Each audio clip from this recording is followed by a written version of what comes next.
Nearly 350 students from throughout the New Orleans area. They're ready to show you their scientific innovations at the 70th Annual Greater New Orleans Science and Engineering Fair. It's over at Tulane University. The Junior Division project starts on Monday, and joining us now with more on this milestone event, we've got Dr. Michelle Sanchez from Tulane University, also Miss Eleanor Lowe, a sophomore at Sacred Heart. Good morning to you both. Good morning. Thank you for having us. This is amazing because not only do we get to talk about the science fair, but Eleanor, we get to talk to you about your research. Absolutely. So as you know, microplastics are a growing problem. They're in your food, your water, the air, and even in table salts.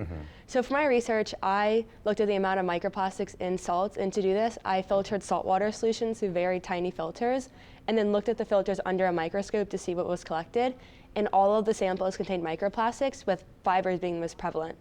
And fibers come from multiple places, including your clothes and like synthetic textiles, which shows that things like fast fashion and low quality clothes make a very big impact and release a lot of microplastics. But to reduce this, you can buy higher quality clothes, wash less frequently, use cold water, and there's a lot of great ways you can make an impact. So many parallels to this, from seeing video of the landfills in other countries of those fast fashion items that we buy and then get rid of, or conversations about food. It's everywhere. I wonder, in your findings, what did you conclude about how to better get a control of this? I think the best way to get control of it is recognizing like what you're doing, and you don't have to make a major impact. You don't have to throw away all your plastic. You can just, I think each person doing something small can overall like make an impact in the future. And Dr. Sanchez, what's great about this is not only do we get to showcase Eleanor's work and the work of 350 other students, it also tells us a bit of the story of how she got to this point, studying in part in a college lab. Yes, yes. She worked in a lab. We have many of our high school students who work in college labs for their science fair projects, so that's a really cool opportunity for them. And also a lot of other great projects and presentations here for the festival underway right now. Walk us through the schedule. Yeah, so the fair starts next week, and Monday afternoon we have set up for the middle school division.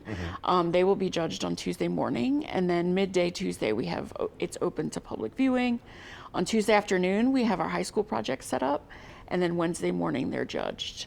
And so it's a fun full week of activities. Our award ceremony is a week from Monday, and so it'll bring together all of our winners and we can celebrate them. I like science festivals because you definitely can see what our students are learning, when ultimately the narrative is always, or often, what's wrong with education. You get to see what's right, and in this case you're celebrating 70 years of what's right. Right, yes, absolutely. I mean, you know, Tulane has been involved in the fair since Katrina, and so, I mean,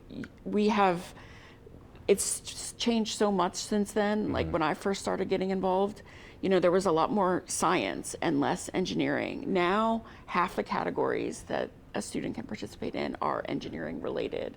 And so they're doing machine learning, or they're doing embedded systems, like really cool things that are now, and get to show the city what they're doing. Yeah, and that broadened perspective there does allow for more people to consider careers in STEM. Eleanor, you were saying that you're interested.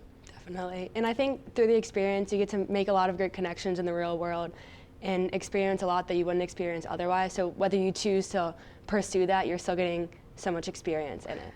Yeah, and I think, you know, thanks to all the judges that are going to come next week, that's the favorite part. We do a survey for the students every year, and their favorite part is talking to the judges and having the judges be interested in their projects. So, I love to see the judges and their enthusiasm as they do walk through that. We do thank y'all so much for being here today. Thank you. Best wishes to you, ma'am. I'm happy you came in and talked to us about it. I'd like to see it on the back, and maybe we could do a story of you showing us exactly how it works, because again, those microplastics are everywhere and they do affect our day-to-day lives. So congratulations. Thank you. With that, if you would like to see the students' hard work, the Junior Division public viewing, again, as we mentioned, it's Thursday, February 24th from noon until 1:30. The Senior Division public viewing, it's scheduled for Saturday, February 26th from noon until 3:30. So go out and see all the great work that our local students are putting together.